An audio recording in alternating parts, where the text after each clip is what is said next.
Nah, kemudian juga yang terbaik nih, Nggih. zakat itu kita menyerahkannya kepada yang berhak menerimanya di lokasi kita begawi. Maksudnya itu kayak apa itu? Tempat kita masih nafkah.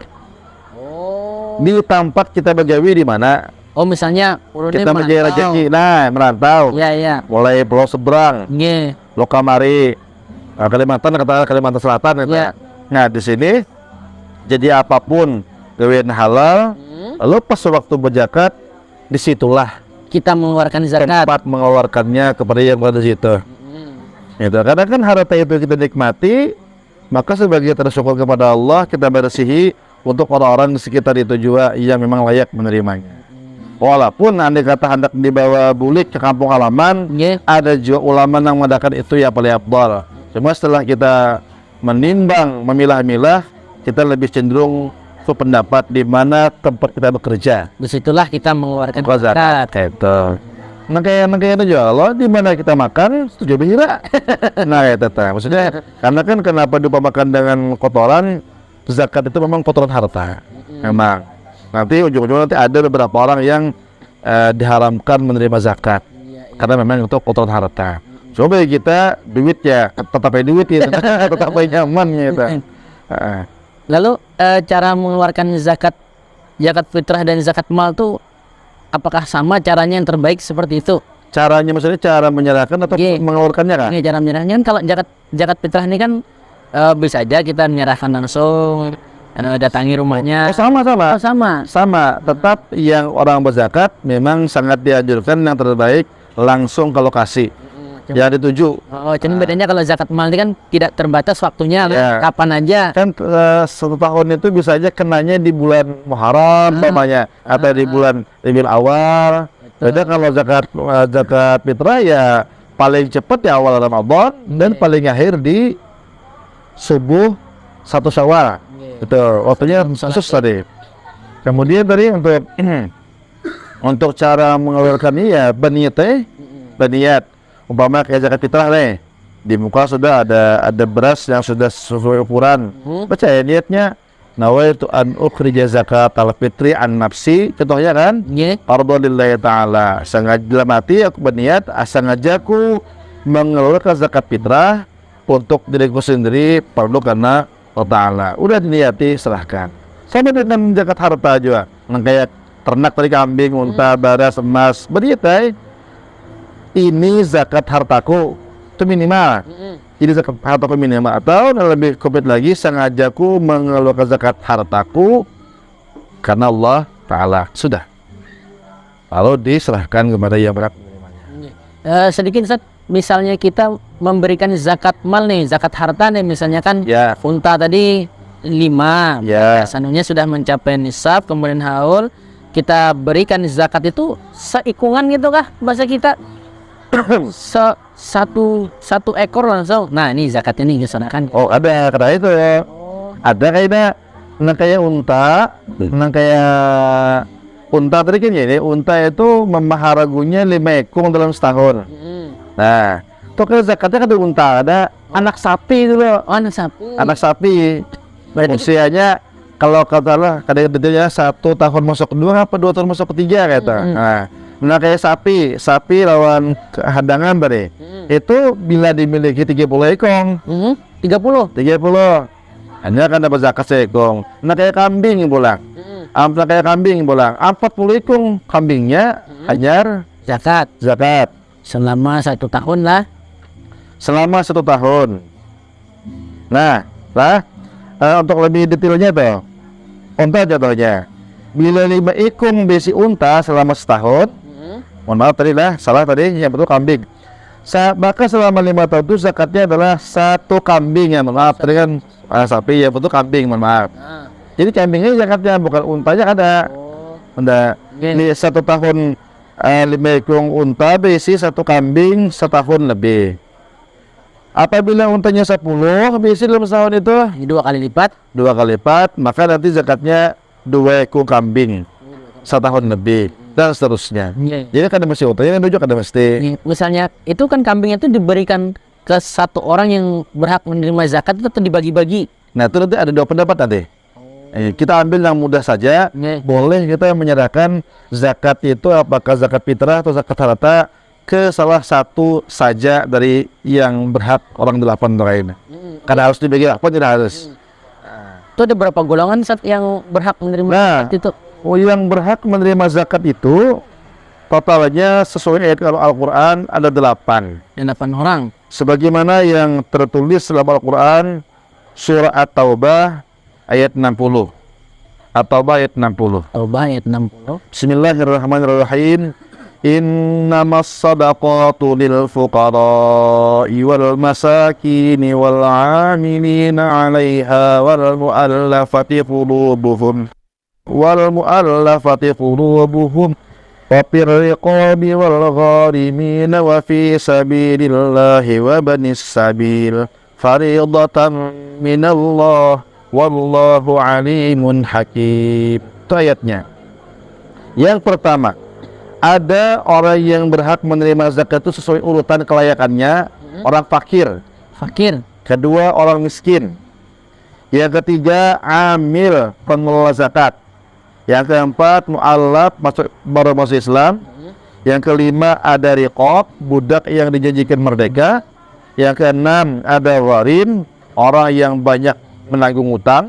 Yang ketujuh, fi sabilillah, orang-orang yang berjuang di jalan Allah. Yang kedelapan terakhir, ibnu sabil, orang yang kehabisan bekal di tengah perjalanan. Di sesuai urutan ayat, maka itulah urutan orang-orang yang kita serahkan, urutan abdalnya. Tentunya menghendak kenal pahalanya, cari dulu fakir. Apa bedanya fakir dengan miskin tuh, Ustaz? Ada. Fakir orang itu kada ada besi duit dan kada punya gawian. Nganggur kada berduit. Orangnya kada berduit, nganggur pula. Iya. Makanya orangnya itu begawi aja, cuma kada berduit mungkin kayaknya dibayar aja. Nggih. Waduh, boleh sudah kada si gawian, kada berduit pula. Nyata dia kada berubah ini. Kita rumahnya kesianan. 1 juta sakit tuh Pak fakir ini. Ada lah kira-kira fakir di tempat kita lah. Kayaknya kalau dengan aman kita ini masih sampai kada ada. Sampai kada ada. Itu fakir. Makanya karena ekonominya sangat minus segala ini yang paling berhak. Terlepas orang fakir ini soleh atau kada, itu urusan selanjutnya. Iya. Nya penyembahyan atau kada, nya puasa atau kada, tidak dibahas. Ya jelas suruhnya fakir secara harta. Islam. Oh ya, agamanya Islam. Kalau fakir sebelah miskin. Yang kedua, nah miskin ini sedikit lebih nyaman daripada fakir. Tapi sakitnya juga, karena orang miskin ini gawian ada gawian atau berduit, pegang duit, tapi tetap belum cukup untuk memenuhi kebutuhan harian. Misalnya banyak nih, ada orang tua yang menafkahi anaknya, ya banyak.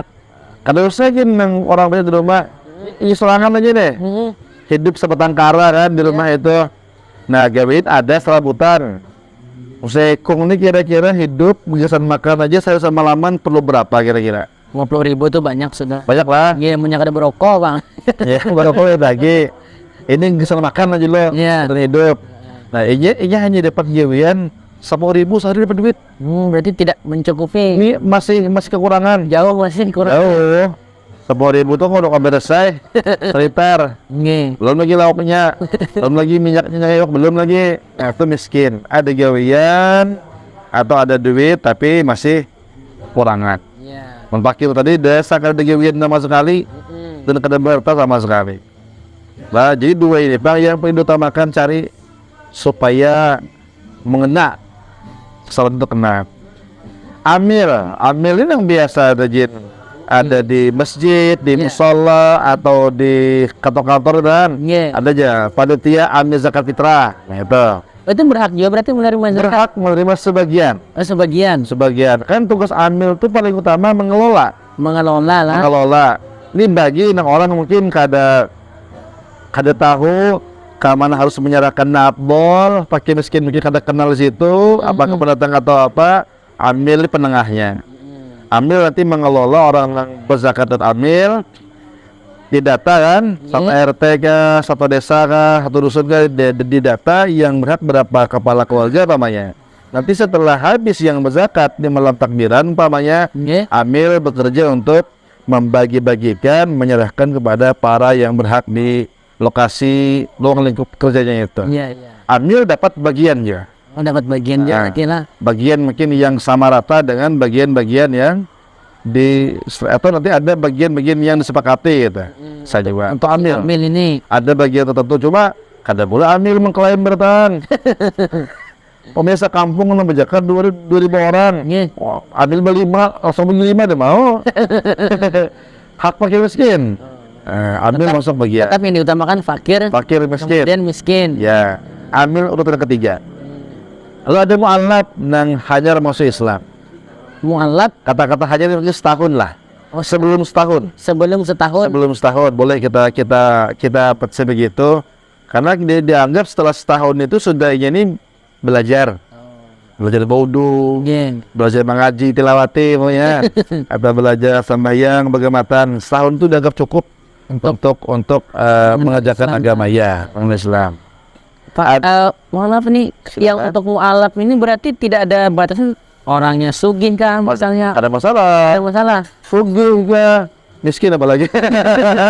Yang penting mu'allaf. Mu'allaf tuh artinya dari sisi mu'allafnya itu juga menerima zakat. Mau ada mu'allaf fakir pula. Bu, artinya haknya tuh. Iya. Kalau yang lain double. Walaupun sugih, dia sultan kaya raya, tetap berhak menerima zakat. Supaya apa, Jar? Hatinya itu tersentuh dengan kebaikan-kebaikan nilai Islam. Oh, aku pernah hanyar masa Islam aja luar biasa, diperhatikan agama kan, diberikan makanan segala macam. Itu tujuannya. Ada riqab, budak. Ini kita skip aja karena sekarang budak kadang mungkin lagi ada. Pembantu itu tidak termasuk. Bukan, lain. Beda. Sama. Mun budak ini kan bahari kisah orang yang zaman perang. Perang dua pasukan. Karena dia menang dia kalah tuh. Nah yang kalah itu kan matian, pasukannya matian, tertinggalan di rumah mungkin, atau yang kalah yang kabur ditangkap, dijadikan budak, dimiliki dan kawan diperjualbelikan. Makanya barang-barang aja lagi. Kalau pembantuan kan tahu. Pembantu itu ada kontrak kerja. Sekian per bulan, gajinya berapa, fasilitas yang diberikan seperti apa, kerjaannya jelas, itu pembantu. Bukan budak. Kan budak. Sekarang budak hampir nggak ada lagi. Belum ada lagi lah. Nah, terus garim. Nah, garim ini banyak orang. Garim ini orang banyak bersih utang. Banyak punya utang. Nanggung hutang untuk kebaikan. Kalau hutang pinjol kada masuk. Mohon maaf, ini berarti ini hutang pribadi termasuk? Hutang pribadi, hutang keluarga untuk makan minum. Hutang lembaga boleh juga, lembaga kebaikan, seperti panitia masjid, panitia pesantren, donator sebuah sekolahan, donator TPA tilawati, donator tempat ibadah. Lalu kan ketika umpamanya ambil barang duluan nih, karena hendak dilakasi begawi, dulu kasih bon, masuk ke situ. Masuk. Hutang bersifat kebaikan. Pilihlah hutang berbunga, ambil pembawa pinjol kah, atau rentenir kah, tidak boleh. Tidak boleh. Karena dia sudah sejak awal sudah melakukan cara yang tidak bagus. Jadi siapapun yang bisa pinjam hutang, maka berhak menerima zakat supaya segera terbebas dari hutang. Lalu fisabilillah nih, ini orang-orang yang berjuang menjadi Allah. Dari kan pejuang Islam itu syahid syahadat Nah, sekarang perang sekarang tuh makin luas pengertiannya. Orang-orang yang berkecimpung dalam bidang dakwah, guru ngaji, orang-orang yang ikhlas membantu umat. Ini termasuk fisabilillah. Banyak sekali ini. Masuk santri-santri yang sekolah di madrasah pondok pesantren. Nah, yang dia pelajari itu ilmu keislaman, agama. Berjuang lah pokoknya. Berjuang untuk menghilangkan kebodohannya, menambah ilmu agamanya. Masuk fisabilillah. Kedelapan, Ibnu Sabil, kehabisan bahas, kehabisan bekal, tengah jalan, kata kau bulik. Ibnu Sabil tuh Itu delapan golongan. Musabil ini misalnya orang datang Jawa kah, misalnya Kalimantan, kenapa lagi bulik, nah itu termasuk itulah. Wah ini jangan langsung percaya juga. Kita selidiki pulang. Kadang-kadang sebagian kecil bisa makal. Ulun nih datang jauh pemanai, ulun nih habis kecopetan. Ulun nih minta tolongnya nah. Empat udah pilihan 2 malam, 2 malam kah? Kayaknya beda kamu sebelah 2 malam, pulang malam gitu nah. Nah, dan teliti baik-baik terus, kita waspada. Itu 8 orang-orang yang ber-8 golongan yang berhak menerima zakat. Tapi sekali lagi, yang terbaik utamakan golongan yang pertama 1 atau 2, fakir atau miskin. Dan kita langsung menyerahkan ke Kita langsung membawa, jangan diwakilkan, itu lebih baik. Ada nilai lebih nanti untuk menggali jiwa sosial itu timbul supaya terenyuh. Ya. Oke, ini pak keadaan saudaraku nang selama ini mungkin jarang hilangi, kasihan lantainya, kasihan guringan kada apa-apa betilam kada terenyuh kayaknya. Itu harapannya nanti. Ya. Lalu apa saja nih hikmah dan manfaatnya nih kita berzakat itu? Banyak hikmah itu kan, manfaat atau rahasia-rahasia yang didapatkan dari zakat itu sendiri banyak. Dalam ayat tadi, tutahhiruhum, zakat itu untuk membersihkan harta yang ada. Harta yang Allah berikan kepada kita lewat sebab kita berusahakan, tapi Allah pada akhirnya memberi. Nah, di situ ada hak-hak orang-orang fakir miskin yang wajib kita keluarkan. Jadi begitu kita mengeluarkan zakat, nanti ada yang kayak banih tadi 1/10. Kalau zakat harta itu mungkin ada 2,5%. 2% dalam setahun itu fungsinya supaya harta yang tertinggal itu menjadi bersih. Kenapa? Harta kita tuh ada hak orang fakir miskin. Sedangkan kita zakat itu berarti hak orang tadi sudah kita keluarkan. Kalau kita akan dapat zakat, kita khawatir kotoran harta kada kita keluarkan karena kayak nanti parut. Imam makan banyak kada KWC. Kada kau bahera lagi. Ada kelompok kami buntu, maka yang sedikit yang harus dikeluarkan itu karena bisa mengotori pembuluh darah, urat-urat.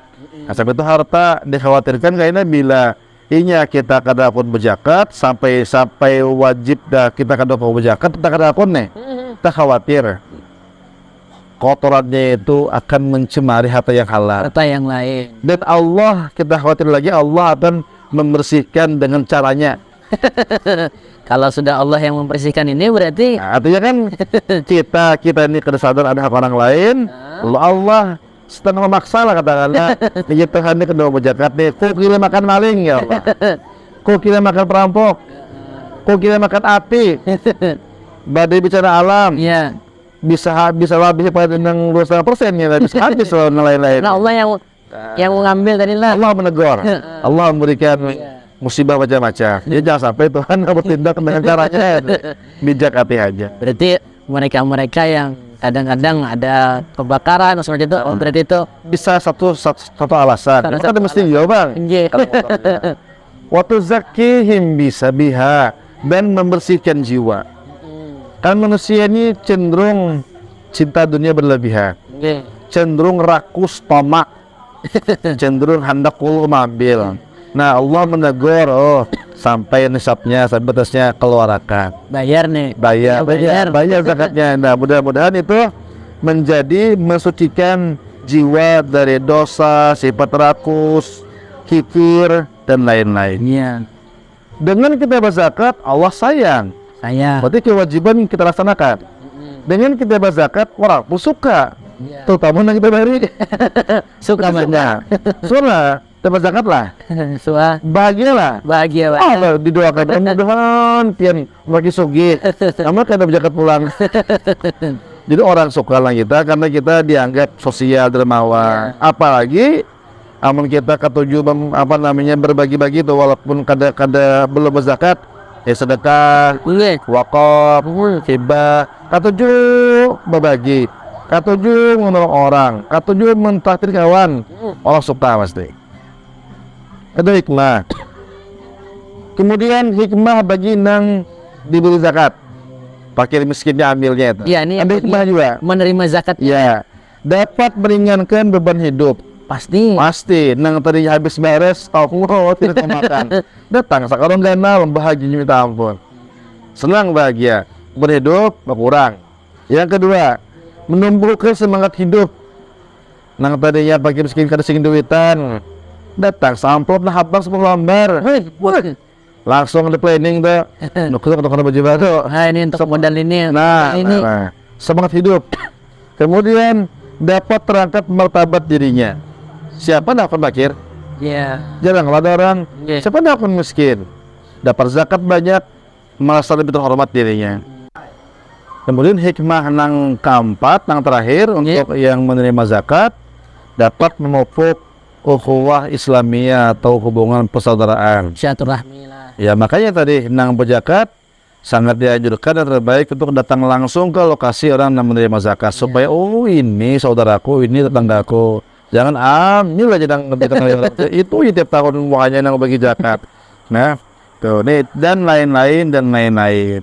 Jadi inilah kira-kira beberapa hikmah yang bisa kita ambil dari zakat fitrah maupun zakat harta. Mudah-mudahan Allah Subhanahu wa taala senantiasa memberkahi rezeki Allah titipkan kepada kita dan memberikan kesadaran, bimbingan di topik supaya kita mau untuk selalu berbagi kepada sesama, terutama yang sangat memerlukan pertolongan kita.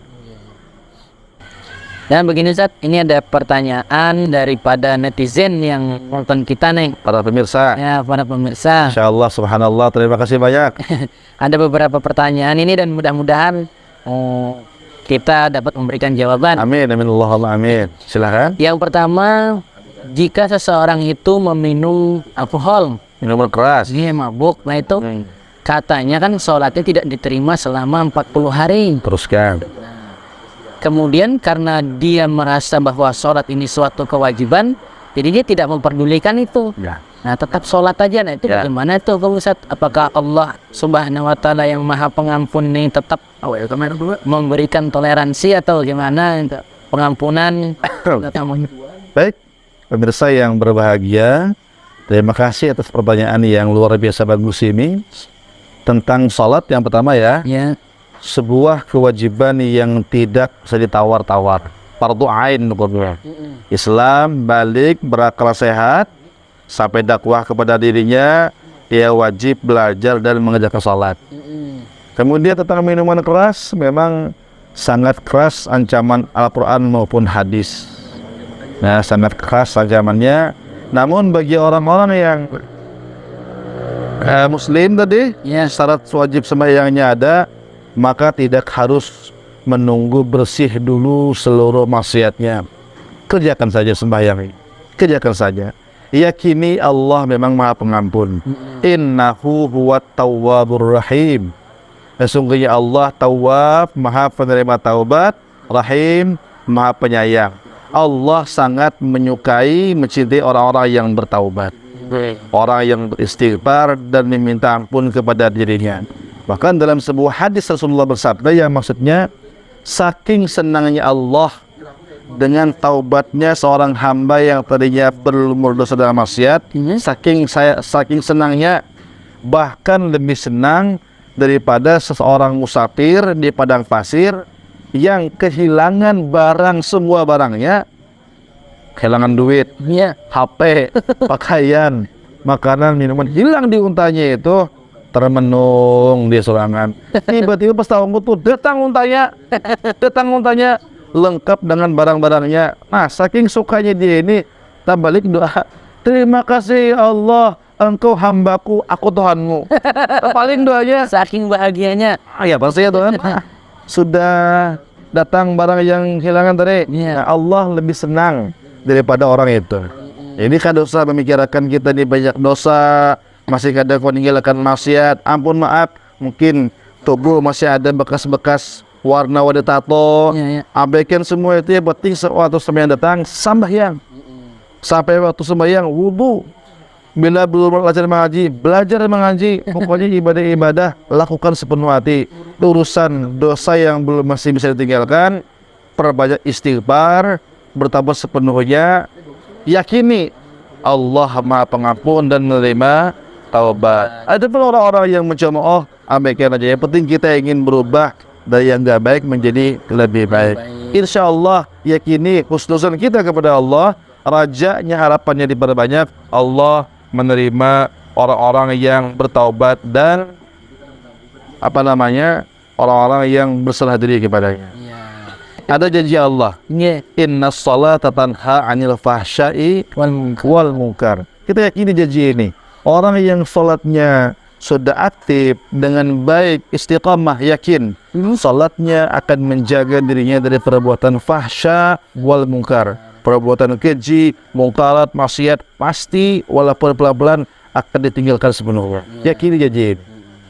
Baik, terima kasih untuk pertanyaan pertama, dan pertanyaan yang kedua adalah sosok ini tetap masih di luar jalur daripada bab kita tadi. Tidak apa-apa, mudah-mudahan masih bisa kita jawab dengan sebaik-baiknya. Seseorang perempuan tetap melaksanakan sholat walaupun dia merasa keluar keputihan, itu bagaimana hukumnya? Keputihan? Iya. Oh, ini binian lah.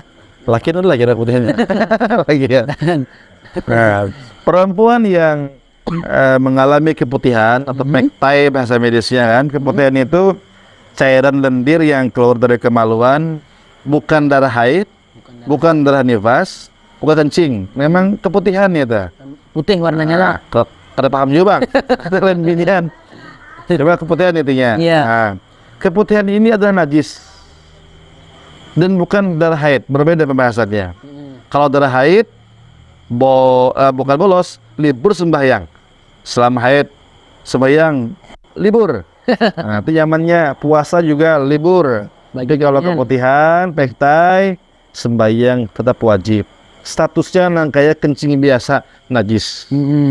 Jadi sebelum sembahyang, sebelum wudu, habiskan tuh dikeluarkan. Kalau jakawa.